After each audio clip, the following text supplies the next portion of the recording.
కానుమల్లో మీటింగ్లు ప్రారంభించినప్పుడు మీటింగ్కి స్పీకర్ను పిలిచేవాడు కృపాదానం గారు నేను. అలా వెళ్ళేటప్పుడల్లా ఈ సంవత్సరం ఎవరిని పిలుద్దామంటే మాకేం తోచుబడి కాదు. అప్పుడు చాలా చిన్న వయసు.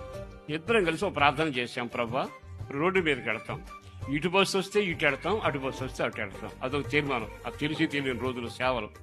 ఆ ప్రార్థన చేశాక చిన్నగా జంక్షన్ వైపు వచ్చి బస్సు. ఈ లోపు ఒక ఆయన మాకేం చెప్పాడు తెలుసా? అయ్యా లేబర్లో ఒక ఆయన ఉన్నాడు ఏసన్న గారని, ఆయన్ని పిలవండి అని చెప్పాడు. కృపాదానం గారికి ఆ ఏరియాలో ఉండి అతను నెమ్మదిగా అక్కడి నుంచి బయలుదేరి అక్కడికి వెళ్ళాం. ఆ రోజు ఆయన అమరావతిలో కోట ముగించుకుని వచ్చారు, శిష్యులు స్వీకరించారు. ఆ తర్వాత మొట్టమొదటిగా 85వ సంవత్సరంలో ఆయన అడుగు పెట్టాడు. ఆ అడుగు పెట్టాక విచిత్రమైన అనుభవం ఏమిటో తెలుసా? ఉపవాస ప్రార్థనలు జరిగే చిన్న పాకలు. అప్పుడు విశ్వాసం ఇంకా ఉన్నారు, వాళ్ళు దానికి సాక్షులు. ఆ తర్వాత విచిత్రం ఏంటి తెలుసా? నెమ్మదిగా సహవాసం దగ్గర అయ్యింది. సహవాసం సంస్థ రిజిస్ట్రేషన్ దాకా వచ్చింది. ఆ తర్వాత సేవా పరిచయం సాగింది. అప్పటికి ఇప్పటికి దైవజనులకు అదే చెప్పేవాడు కృపాదానం గారు, ఇదిగో దేవదాస్ గారు రైట్ హ్యాండ్ లెఫ్ట్ గా ఉండి ఈ పరిచయంలో ఈ ప్రాంతాన్ని నన్ను పరిచయం చేశారు. నిండు సభలో నిండు మనసుతో చెప్పేవాడు ఆయన. అయితే విచిత్రం ఎందుకు ఈ మాట చెబుతున్నాను తెలుసా?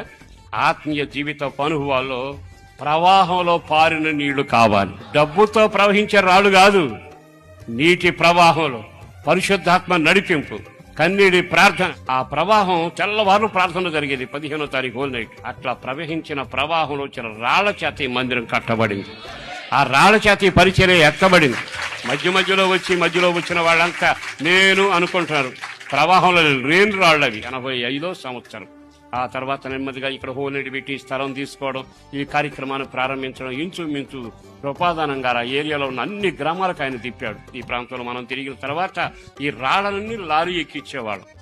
ఆ రాత్రిపూట లారీలో వచ్చి వాళ్ళంతా గ్రామాల్లోకి వెళ్ళి వాక్యం చెప్పి తిరిగి వచ్చేవాడు. అట్లా ప్రారంభమైంది ఆ విధమైన పరిచర్య. ఈ రోజున దేవుని సన్నిధిలో పౌరుషమైన సేవను దేవుడు నిలబెట్టాడు, రోషం కలిగిన సేవను నిలబెట్టాడు. ఆ గొప్పతనం నీ గొప్పతనం కాదు, నడిపింపులో ఉన్న రాయి, వాక్యానుసారంగా నడిచిన రాయి, పొర్లుతున్న ప్రవాహంలో నున్నగా మారిన రాయి. ఆ రాళ్ళను ఇంకా ప్రేమిస్తాను. నాకు తెలుసు, ఆ రాళ్ళు ఇంకా నన్ను ప్రేమిస్తాను. ఆ రాళ్ళను నేను ఇంకా ప్రేమిస్తాను.